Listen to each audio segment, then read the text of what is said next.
안녕하세요. 정말 우리한테 친숙한 거죠. 네, 그렇죠. 바세린. 아마 화장대 구석에 하나쯤 다들 있으실 텐데 이걸 얼굴에 쓰는 거 한번 제대로 파헤쳐 보려고 해요. 자료들을 보니까 와, 이게 그냥 단순한 게 아니더라고요. 과학적인 얘기도 있고 후기도 많고 전문가 의견도 다양하고요. 맞아요. 생각보다 깊죠. 온갖 첨단 제품들 속에서도 계속 얘기가 나오는 데는 이유가 있겠죠. 네. 그래서 오늘 저희 미션은 이 바세린의 진짜 효과, 또 혹시 조심할 점은 없는지, 그리고 어떻게 써야 제일 똑똑하게 쓰는 건지 딱 명확하게 정리해드리는 겁니다. 궁금하시죠? 바로 시작해보죠. 네, 좋습니다. 그럼 우선 바세린의 그 핵심 성분, 페트롤라튬이 대체 뭐냐? 이거부터 확실히 짚고 가야 할 것 같아요. 네네. 이게 석유 정제 과정에서 얻어지는 건 맞아요. 근데 이제 중요한 건 우리가 쓰는 화장품 등급은 유해할 수 있는 성분들, 예를 들면 PAH 같은 것들을 제거하기 위해서 아주 까다롭게 고도로 정제된다는 거죠. 아, 그 석유라는 말 때문에 괜히 좀 걱정하시는 분들도 있잖아요. 네, 맞아요. 석유 젤리 이러니까. 근데 막연히 불안해하실 필요는 없다는 거. 중요한 건 믿을 만한 브랜드에 잘 정제된 제품을 쓰는 거죠. 그렇군요. 고도로 정제되었다니 일단 안심이네요. 그럼 이게 피부에는 정확히 어떻게 작용하는 거예요? 수분을 넣어주는 건 아니라고요? 바로 그게 핵심입니다. 바세린은요, 피부에 직접 수분을 막 넣어주는 그런 보습제가 아니에요. 아, 그래요? 네, 피부 표면에 아주 얇지만 강력한 보호막을 딱 치는 거예요.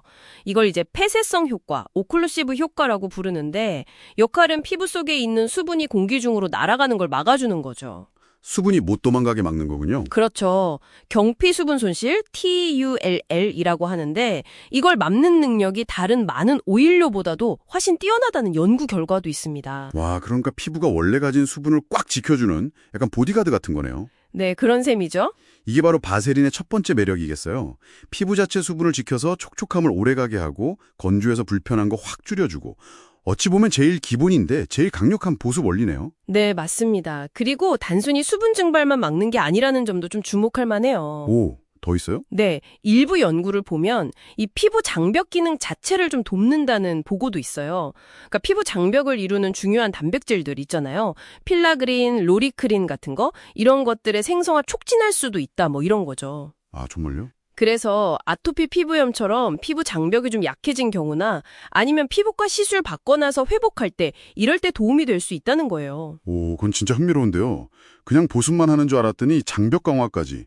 게다가 성분 자체는 엄청 단순하잖아요. 그렇죠. 그러니까 알레르기다 자극 위험도 되게 낮고 민감성 피부인 분들한테는 정말 뭐랄까 구세주 같은 기본템이 될 수도 있겠네요. 맞아요. 복잡한 성분에 자극 잘 받는 분들한테는 딱이죠. 그리고 직접 뭐 주름을 펴주는 건 아니지만 피부를 계속 촉촉하게 잘 보호해 주니까 건조해서 생기는 잔주름 같은 거 예방하는 데도 간접적으로 도움이 될 수 있겠고요. 아, 입술에는 뭐 두말하면 잔소리고요. 그렇죠. 입술에는 정말 탁월하죠. 하지만 이렇게 장점만 있는 건 아니고 당연히 알아둬야 할 주의점도 있습니다. 네, 그게 중요하죠. 가장 중요한 건 역시 피부 타입이에요. 건성이나 악건성 피부에는 정말 좋은 친구가 될 수 있는데 지성이나 여드름성 피부는 좀 신중해야 합니다. 왜죠? 그 강력한 밀폐 효과 때문에 오히려 피지나 노폐물이 피부 안에 갇혀버릴 수가 있거든요. 그럼 트러블이 나거나 더 심해질 수 있죠. 그래서 복합성 피부인 분들은 건조한 부위, 뭐 T존이나 U존 위주로 부분적으로만 쓰는 게 현명하고요. 아, 그럼 그 유명한 모공 막힘 논란, 이거는 어떻게 봐야 돼요? 바세린 쓰면 여드름 난다는 얘기 진짜 많잖아요. 네, 좋은 질문이에요. 사실 연구들을 보면 화장품 등급으로 잘 정제된 페트롤라튬 자체는 모공을 막지 않는다. 즉, 넌 커메도제닉이라는 의견이 더 많아요. 그런데 왜 그런 얘기가 나올까요? 그게 아까 말씀드린 것처럼 그 밀폐력 때문에 피부 표면에 있던 피지나 다른 물질들이 갇힐 가능성은 있는 거예요. 특히 특정 피부 타입에서는 더 그렇겠죠.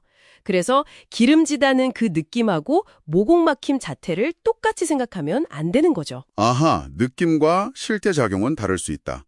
네, 그리고 또 하나 눈가처럼 피부가 되게 얇은 부위 있잖아요.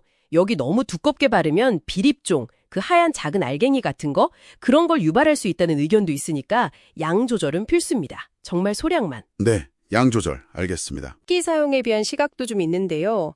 예를 들어서 한의학 쪽 관점에서는 아주 오랫동안 매일 사용하면 피부가 스스로 각질 탈락하고 재생하는 그 자연적인 턴오버 주기를 좀 늦출 수 있다? 이런 칼슘 농도 9배 이론도 제기된 적이 있어요. 오, 그래요? 네.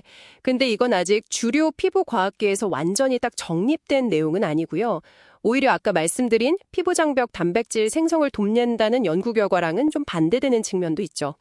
그래서 만약 장기 사용이 좀 걱정된다 하시면 가끔씩 쉬어주는 기간, 휴지기를 갖는 것도 방법이 될 수 있습니다. 네, 휴지기. 그리고 당연한 얘기지만 감염된 상처나 화상 초기, 그리고 확실히 알레르기가 있다고 확인된 경우에는 피해야 하고요. 네, 알겠습니다.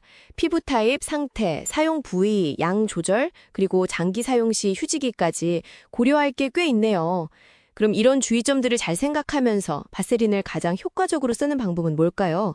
요즘 슬러깅이라는 게 유행이던데요. 네, 슬러깅. 그게 저녁 스킨케어 다 하고 제일 마지막 단계에 바세린을 얼굴 전체 얇게 싹 펴발라서 밤새 수분도 가두고 그 전에 발랐던 좋은 성분들도 같이 가둬두는 그런 K-뷰티의 트렌드죠. 네. 특히 건성 피부에는 효과를 볼 수 있는 방법이에요.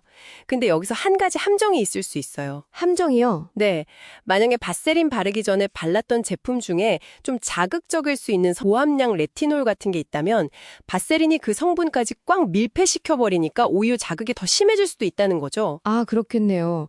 그럼 슬러깅 할 때는 그 밑에 바르는 제품들을 좀 순한 걸로 고르는 게 안전하겠어요? 맞습니다. 그게 중요해요.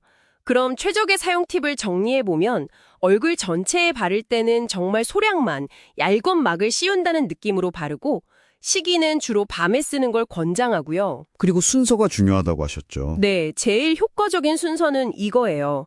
세안하고 토너 바르고 세럼, 로션이나 크림같이 평소 쓰시던 스킨케어 제품을 다 바른 다음 맨 마지막 단계에 바르는 겁니다. 아, 마지막 코팅처럼. 그렇죠. 그리고 약간 물기가 남아있는 상태에서 바르면 더 좋다는 팁도 있고요.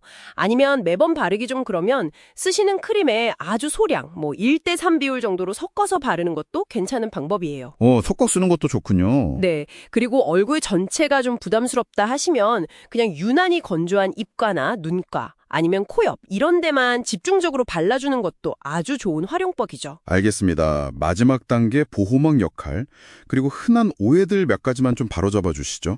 바세린이 직접 수분을 준다거나 위험하다거나 이런 얘기들요. 네, 그거 딱 정리해 드릴게요. 첫째, 바세린은 수분 공급하는 보습제가 아닙니다. 수분 증발에 막는 밀폐제예요. 밀폐제. 둘째, 화장품용 페트롤나듐은 고도로 정제돼서 안전합니다.